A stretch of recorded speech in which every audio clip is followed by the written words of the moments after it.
Obrigada, Sr. Presidente, Sr. Secretário, Senhoras e Senhores Deputados, Sr. Excelentíssimo Secretário, numa região supostamente democrática, abrangida por uma Constituição ainda que jovem, mas que garante os direitos, liberdades e garantias dos cidadãos, em que é exigido ao poder político e público a prestação de contas da sua atividade, é vergonhoso ser preciso um grupo parlamentar recorrer a uma figura regimental, como é o caso deste debate putestativo, para que o Sr. Secretário se desloque a este Parlamento, órgão do qual depende, para debater e esclarecer o estado da sua Secretaria. Só para que vejamos o quão ridículo é que isto é, numa simples junta de freguesia, como a Ribeira da Janela, com cerca de 200 habitantes, a Assembleia de Freguesia reúne 3 a 4 vezes por ano com o seu Executivo. O mesmo número de vezes, talvez nem tanto, o Sr. Secretário se dirigia a este Parlamento. Isto por si só é revelador da prepotência e desinteresse de Vossa Excelência sobre os madeirenses, mas acima de tudo é o espelho do medo. Que as pessoas saibam o desgoverno da sua Secretaria e abram os olhos. Porque, Sr. Secretário, deixe-me que lhe diga uma coisa, quem não deve não teme, e o senhor certamente deve e não é pouco. Mas, infelizmente, este comportamento não é apenas um mal seu, estende-se também aos restantes secretários e membros do Governo. Nesta Casa, primeiro órgão de soberania da região autónoma da Madeira, repito novamente, porque pelos vistos convém sempre relembrar, o Governo nem presta um simples esclarecimento por escrito aos deputados. Foge do Parlamento como o diabo foge da cruz. E quando coloca cá os pés, mente, tal como fez o Sr. Secretário, quando afirmou que não iria encerrar escolas, nem haver dispensas de professores. Sr. Secretário, numa verdadeira democracia, onde existe governo, oposição e parceiros sociais, fugir às propostas, ao debate, ao esclarecimento e à fiscalização da sua atividade é imitar aquela democracia que Marcelo Caetano e os seus políticos tinham, que o acompanhavam e que posteriormente até inclusive foram os senhores que constituíram o CDS durante o Estado Novo. O Sr. Secretário teve a experiência de estudar e lecionar em 2 regimes diferentes.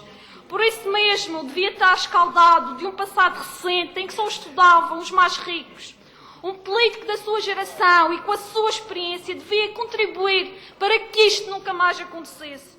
O senhor conhece bem as dificuldades e a discriminação que os mais desfavorecidos tiveram na luta pela igualdade de oportunidades na educação, bem como a luta dos docentes para adquirirem os direitos e estabilidade na sua área laboral. E, curiosamente, apesar de ter sido sindicalista, é um dos principais promotores do desemprego e instabilidade na área laboral da educação.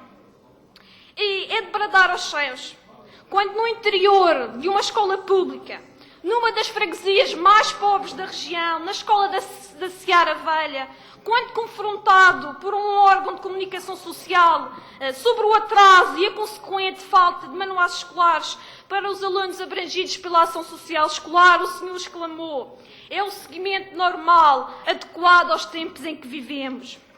Esta afirmação é vergonhosa e alimenta a exclusão social, pois coloca na mesma sala de alunos, na mesma sala de aula, alunos com os devidos manuais escolares, aqueles que os pais têm poder de compra, e coloca também os alunos mais desfavorecidos sem os meios necessários para os seus estudos, criando uma situação desigual e discriminatória.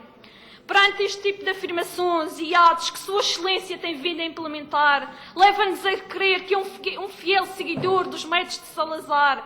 Vejamos, Sua Excelência cortou nos escalões de ação social escolar, cortou na cobertura dos transportes escolares e não tem condições para influenciar o seu governo a cumprir com o pagamento das empresas rodoviárias de transportes escolares, de maneira que estes prestem o seu serviço.